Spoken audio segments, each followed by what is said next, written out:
He's a grown man with a genius-level IQ who spends all day creating contraptions with which to constrict, constrain, and kill animals. He shoves little woodland creatures into his robots to use their life energy as fuel, and spends all of his time and effort trying to kill Sonic and friends, which means he's spending his days trying to slaughter hedgehogs, cats, foxes, weirdly sexy bats, and other sorts of adorable furry creatures.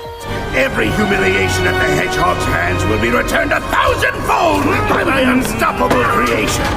Is that something a kid-friendly villain does? No, that's a mission held by a ruthless sociopath with no regard for the concept of wildlife protection. This is a villain that preys on the weak animals that occupy the world around him, biding his time until he can once again take a stab at killing them when a new Sonic game rolls around. And when Eggman's even willing to go after Knuckles, the last member of an entire species, it's just further evidence that this is a bad guy with problems that run way too deep for the child-friendly franchise he's a member of.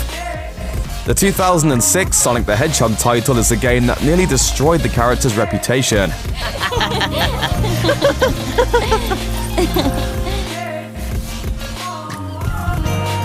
Nice smile.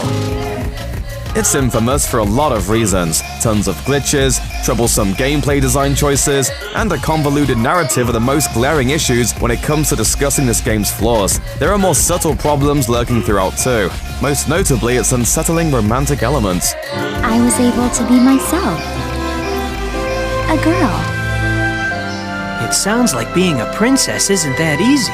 Rather than entertaining any sort of uncreepy relationship prospects with Amy Rose, Sonic 06 instead decides to seduce a human princess. Princess Elise falls for the Hedgehog's charms, and by the end of the game, they're smitten with each other. This is why when Sonic dies at the end of the game, Elise takes it upon herself to kiss his dead corpse in hopes of resurrecting him. It seems innocent enough on the surface, like a reverse Snow White story, unless you stop to think about what's actually going on here. A human princess engaging in romantic activities with a dead animal guy?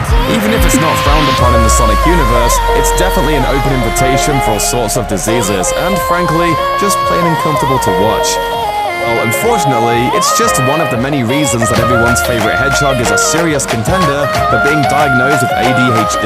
See, perpetual restlessness, lack of restraint, extreme impulsive behavior. Kids will think it's just part of his character's attitude, but the older one gets, the clearer it becomes that Sonic might not be practicing his gotta-go-fast mentality by choice.